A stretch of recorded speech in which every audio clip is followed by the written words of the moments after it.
Morning everybody. So, Toyota, manufacturing business in Wolverhampton, your business, they all have something in common. And that is, you'll experience problems. Guaranteed you'll experience problems throughout their business, the business, you know, whatever they're doing. Well, you know, you're going to experience problems in your own life. So what I want to talk to you today is what I believe are the 4 steps you can take to removing any problem in your business, and it'd be a sustainable problem as well, a sustainable resolution to that problem. So what I want to do, I'm going to cover three main areas. I'll talk a bit about me, why I'm here, and why I can stand up in front of you and talk about what I'm talking about. I'm going to take you through the 4 steps, is what I believe are the things that if you adopt will help you improve your business. And then if there's any questions at the end, we'll talk about some questions, because I like to answer questions. Yeah, that makes sense.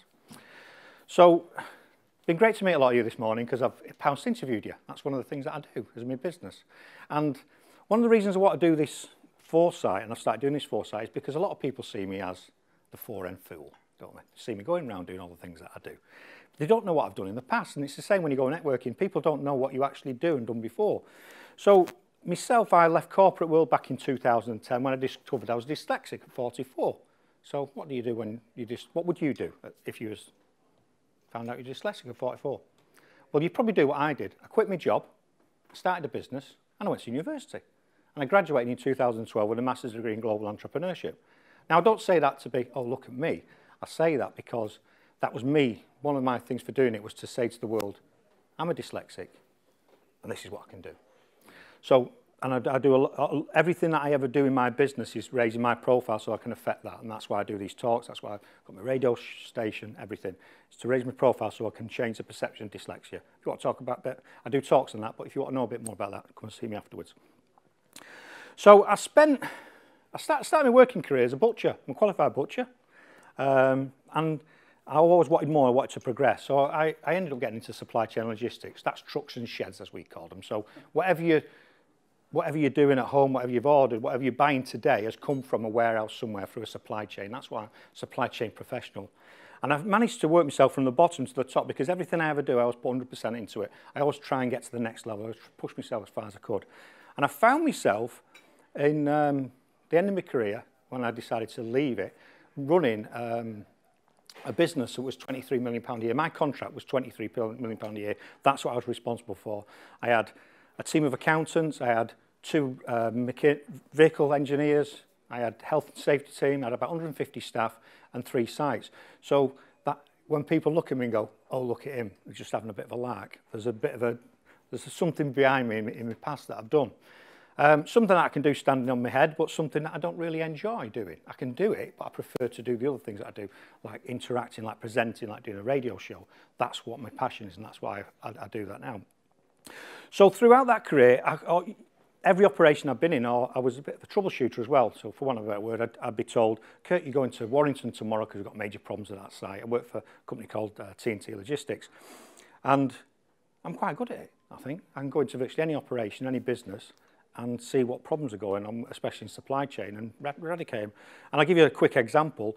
I went to Bridgestone Tyres to do a project, and the guy said to me, Kirk, what have you come from Pirelli? And he starts to ream off all these tyre companies, and I says, no. He said, well, what do you know about tyres? I said, they're black and round. What more do I need to know about tyres? I said, this is the supply chain. So stuff comes in through that door there, yeah. It's got an SKU, which is a stock keeping unit. Goes into a location, someone orders it, we get it out and send it to them. Send it to someone out, yeah. So we can apply it to anything. Coca-Cola, tyres, computers, anything. It's the same thing. And too many businesses focus on their businesses being unique. Yeah? Oh, we do this. I work for a cement company. Cemex was one of the companies I used to work for, a global business. And they get very precious about it. Oh, it's so many newtons and it's this. And my boss came from the brewing industry and he said, you know what, it's just grey shit. It's the same grey shit that Hanson sell and the others. It's grey shit. The thing that makes it different is how we get it from there to there, efficiently, effectively, on time. Yeah? So that's a bit about me and where I've been. So my final years of my career were at manufacturing businesses using things like Six Sigma, which is a methodology for improvement, continual improvements. I was really into that. I can use Six Sigma, but I've not got no qualifications in it. I can do preventative maintenance and all that, but you know, it's just learned what I've learned over a period of time. So when I started doing my business, I went, do you know what, I'm going to do that. That's the bit that I really enjoy. I really enjoy improving businesses, finding problems and improving them. So my wife said, well, how do you do what you do? And I said, well, I'll just go into an operation, find out what's wrong, and I've improved it. She said, yeah, but you must do something. I said, just go in and improve it. So I was scratching my head and went, actually, I know what I do. So I sat down. So this is the second part. It's about the 4 steps and how to remove your problem. So she said, you must do something. And I sat down and went, I do that. Then I do that. Then I do that. Then I do that. I was just doing it automatically. And I believe I owe a lot of it to being dyslexic, because I look at things differently. And if you look at what dyslexics do, we look at the world in a different place, totally different, a very holistic view of the world, and very creative. Very childlike in some respects. We're not afraid of asking questions or making mistakes. We just want to know what's going on. So these 4 steps that I've developed, and I use these in, and I'll talk about a business that I used it on. A gap. So what's the gap? Boulders. And I've got a Mancunian accent. That's a big rock. I'll explain, translate it for you. Innovation and owning it. So the gap. Everyone talks about doing business plans, which are great. I believe they're great. But when you're in a problem situation, that's not what you're interested in, what you need to do. You can apply this to if you want to grow your business as well. So I'm talking about issues and resolving issues. So the gap. So you need to know currently where you are and where you're going. So as an example, if we're going from here today to, say, Scotland, what's the gap? What is it? You know, how long is it going to take us? Have we got enough fuel in the car? What is the gap? Yeah, we know where we're going. That's your business plan. We've got Scotland. But what is the gap? What do we need? So in this instance, I'm going to give you a real example. I went to a business. The guy rung me. I'd worked with him on another contract, and he said, Kirk, with this, my client, the people we use to do our business need help. We've just served them 4 weeks' notice. There's going to be 70 people at work, an £800,000 a year business. They'll be gone. He said, you've got 4 weeks. So my exact words were to him, you're fucking joking. They were my exact words. Sorry for swearing, but they were my exact words. I said, 4 weeks. Anyway, so I goes into this business. 4 weeks I've got. And I said, we need to find out what the gap is. So they were delivering vending machines. And if you buy a computer or anything, you want to be able to plug it in. And it works, don't you? Fair play. You know what I mean? If it doesn't work, you're a bit narked, aren't you? Well, this company was sending vending machines out, and 85% of the time they were working. Now, I won't be very pleased if this machine had turned up, because I'm not making any revenue, am I? So this was the problem. Their gap was 10%, because they needed a minimum of 95%. They allowed a bit of error, because there's going to be errors. 95%, there was 10% adrift. So these guys, what these guys would do, so you need to know what your gap is. And you need to process map it, because business is about 2 things, people and process. Get either of them wrong, you're in a mess. People and process. Forget everything else, people, process. Yeah? So process maps where the problem was. And if you process map your business, keep it simple to how does someone order a product, how do you fulfill that product, how do you deliver it, and how do you get the money back from your customer, how do you invoice? Keep it very simple. Then when you find out where your problems are, you can drill down into those specific areas. So in this instance, it was fulfillment. It was actually getting the machine, refurbing it and making it right was the problem. So we focused on that area. And then before you run off and try and resolve an issue, you need to ask these 3 questions. Why? Why? And why? Yeah, you need to keep asking why. So I always give an example for people. So if we was in a warehouse now and there was someone slips on the floor, on something on the floor, some fluid, the initial reaction from a lot of people would be, we need to improve our housekeeping. Let's get more cleaners in. Let's get the guys and girls, make sure they're cleaning up after themselves, without even asking the question why, and spend a lot of time and effort and not resolving the problem. This is problem solving. What is the root cause analysis? What's the proper root cause? So you ask, why is that on the floor? In fact, you find, well, why? What is it? It's actually, we find out it's not even water, it's oil. Why? Well, the only thing it could come out of is a forklift truck. Why? It's got a leaky seal. Why? It's out of service. Not been maintained properly. So from that preventative maintenance would have stopped that fluid on the floor, would have stopped the accident and the person being off work or whatever the case may be. We'll have to zoom through. So you need data as well. You need a lot of data. And if you can imagine if I had a graph behind me, this business had loads of data, and you'll have loads of data in your business that you're not using. These guys had loads of data. But because they were in a panic mode, it was like whack-a-mole. Every time an issue came up, they were, oh, they've got a problem there, got a problem there. So I went and went, stop. Don't need to resolve any problems. Let's get your data. So I got the data, and they had all this up and down, up and down. So I said, no, I want the data so we can read it properly. So what you do is you start off with the worst of the amount of issues down to the lowest ones, and you'll have a massive graph and tail. And if you apply a Pareto principle, 80-20 rule, 20% of their issues were causing 80% of the problems. So I said to them, guys, we're going to focus on these 3 problems and nothing else. The jaws dropped. I went, seriously, while you solve this problem that you've had 1 issue in 6 months, you might not have it ever again. These ones are your major problems. You've got 4 weeks or you're all going to be at work. Let's focus on them. Does that make sense so far? Yes. So the next bit is boulders. You know, rock. Yeah. So Boulder, and I like to use that because if there was a stream in front of us now and I dropped a massive boulder in it, the water would stop. And that's your business, and that's your information, your business stream. Stops flow of information, stops ideas. And everything backs up. Eventually it'll find its way around, but stuff will get stuck behind it, and they could be all the great ideas. So we need to remove the boulders. Every business I've ever worked with or been in, there's a boulder in the business. It's either a department or an individual who are comfortable in their little area, quite happy doing what they're doing, don't want to change. Stopping all this free flow. This business had a massive boulder. If there's anyone in HR in here, please ignore this or cover your ears. So I said to the owner, says, you've got a massive boulder in that office there, you need to get rid of him or do something with him. He went, I can't do that. So we got 4 weeks. If you don't sort him out, your business is going to shut down. What do you want to do? Move him. So we moved him onto another bit of the operation. This is one of the things he said to his guys' teams one day. He said, come in, he went, do you know what? I've been that busy the last couple of weeks. I was in the shower this morning. I thought, do you know what? I'm going to do nothing today. Saying that to his team. We moved him. Guess what? Moved the boulder. The information flowed. It was brilliant. Yeah? These guys started popping up. I wanted to do this. I want to do that. So what we also need to do at this point, we remove the boulders. Oh, I forgot to say, if you're working for yourself, or there's only 1 or 2 of you, and you think, we've got no boulders, where's the boulder? Guess what? It's you. You're the boulder. You're so comfortable in your little area, and all these problems are around you. Look at yourself. Do a SWOT analysis. A lot of the stuff I use is corporate stuff that you've probably all experienced. SWOT analysis. Does everyone understand what SWOT analysis is? Strengths, weaknesses, opportunities, threats. Very difficult to do on your own because you're not very self-critical, are you? When you work for yourself, might only be 1 or 2 of you. So when I was going to a business, we'd do this because I'm an independent. I go in and I see it. So what I say to people is, guess what? Get someone you know, like and trust to do a SWOT analysis. You can do it for free. So as long as you know, like and trust someone, sit down, find out, this is my issues. You know, these are the problems I've got. This is the things I've got to get rid of. Help me. What's my strengths, weaknesses, and opportunities? It might be they're not very good on social media as an example. So you give that to someone else. So we found out what the strengths, weaknesses, and opportunities was for this business, where they were.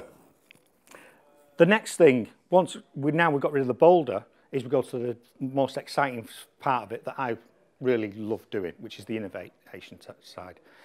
And how I do this, same again if you're on your own business, get people that know, like, and trust you to do this bit. Yeah. So what I did in this business, and I've done in every other business, I selected people from the business. Not the managers, not the leaders, but there were some of them in there. But the guys that were doing the machinery, the guys that were working on the shop floor, doing the deliveries or whatever, get them into a room. Because guess what? They can make and break whatever you decide to do. Because you might come as managers and leaders or owners and go, oh, we've got these great ideas. There you go. Yeah, fair enough. I'll carry on. They've not been involved. They've got no ownership to it. They've got no connection to it. So, and I always do this in with Post-it notes. And you might say, why do you do it with Post-it notes, Kirk? Oh, okay. Oh, thank you very much. Do it with Post-it notes for 2 reasons. Because we've told everybody what the problems are. This is the problems we need to remove. These guys, I won't go into the details because yeah, they had problems with some of the machines. So if I said these are our problems, 1 or 2 things will happen. You'll have a gobshite in the room like me. You'll go, oh, here's the answer. And then the quiet ones will go, I'm not bothered. I'm not going to say anything. They could be the guys or girls that've got the best answers, but they're not as confident. And dyslexics are not very confident as well. So they could be the guys that got the ideas.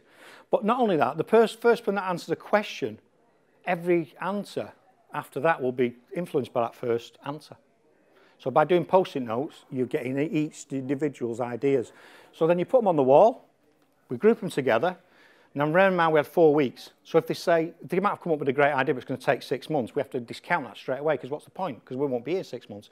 If it's going to cost us £2 million for a new system, we can't afford £2 million, we discount that.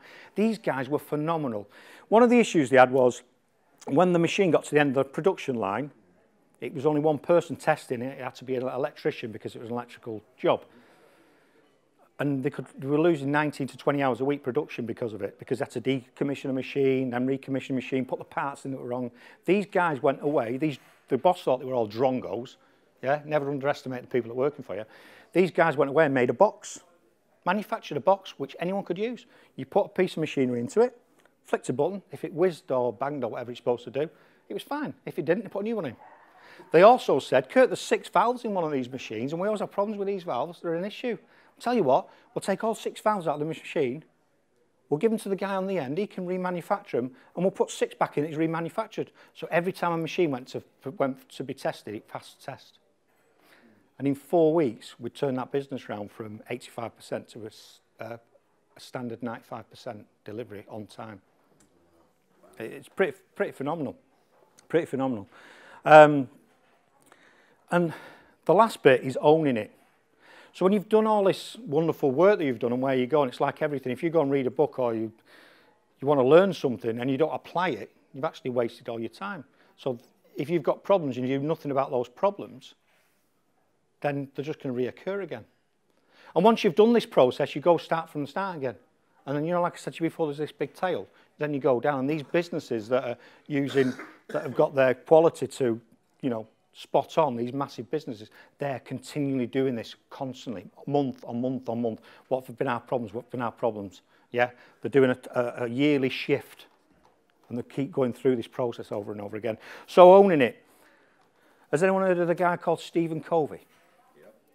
Right. For those of you who haven't, I advise you, and this is what I always do if I remember working with a team, I either give them the audio or the book. For me, audio is brilliant. Stephen Covey, The 7 Habits of Highly Successful People. Brilliant. One of the things he says, I have to write this down because it gets me every time. So I've got my little note there. He says, put first things first. So you've done all this work and you now need to put it into action. Put first things first, not first things second. What he means by that is those things that are not driving you forward, why do you do them first? And a lot of the time we do. We go back to the Boulder stage, don't we, being comfortable. Oh, I'll go and mess about on Facebook or I'll go and do that, yeah? Instead of doing these tasks that I need to do. You need to be really focused. So if you draw a four-box matrix like this, and in the bottom left you put urgent and important, and then the top you write, obviously the opposite, and then the bottom you write, you put not important, you end up with a box. And in this box, you end up with things like this. Urgent and important. So urgent and important, what does that mean? This company was in urgent and important. You will be when you're in problems because the whack-a-mole again. It's urgent, it's important. Everything becomes urgent and important. Yeah.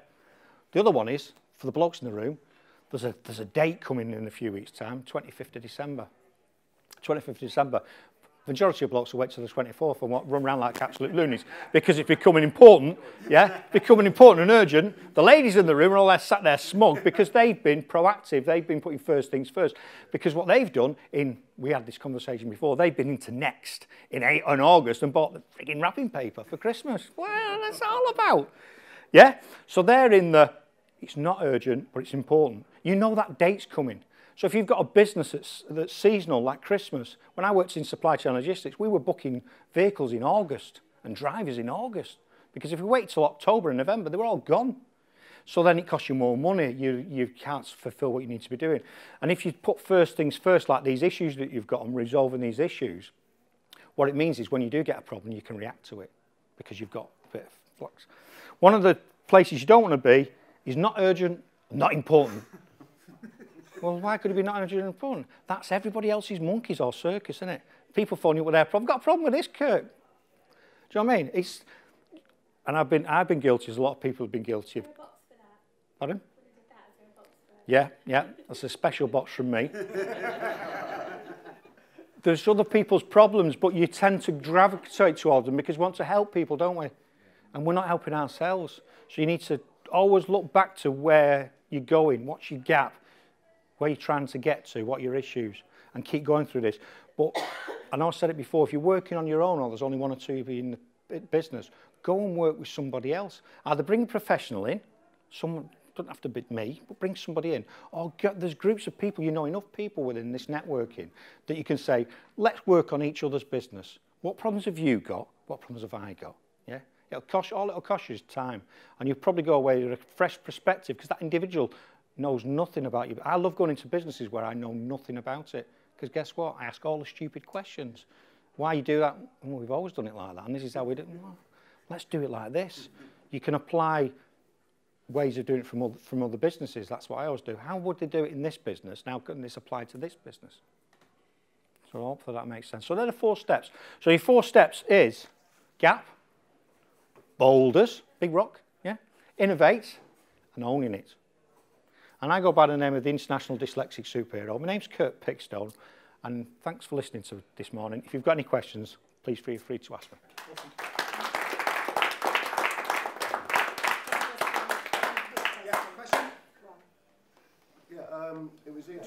It was interesting what you said about the 3 whys, because I find that when you're getting really deluged with stuff, and you've got maybe 500 things, so if anybody said to you it's your 3 whys, you think, well, no, there's 50 or 60. But there's always 3 or 4 that are the most important. And if you get rid of them, you find that you don't have the 50, because those big 3 are impacting towards the end of the numerous things that you have to do. And if you get rid of those 3, then you're only going to have 20 things that you need to do instead of 50. Focus on the thing that's going to have the biggest impact to you, the biggest impact to the business. That's what I do with this business. I mean, I have the Gordon Ramsay gift that I use. Actually, if you talk to one of the guys that works at that operation, I'm a bit like Gordon Ramsay in the business environment. I'd say it as it is. I went into that business on the first day and stopped any deliveries coming into the site. I went, nothing else comes into this building today. And he went, you can't do that. I said, I can. I had the transport logistics company ringing me saying, you can't do this. And I says, yes, I can, because we've got enough machines here for the next 12 months. And half of them we don't even need. And you just keep bringing crap in. So nothing, well, do you know what I mean? Sometimes you've just got to stop and step back and go, what are we doing this for? Step back and go, why have we got all this? Why have I got all that? Does that make sense? Yeah? Okay. Brilliant. Thank you.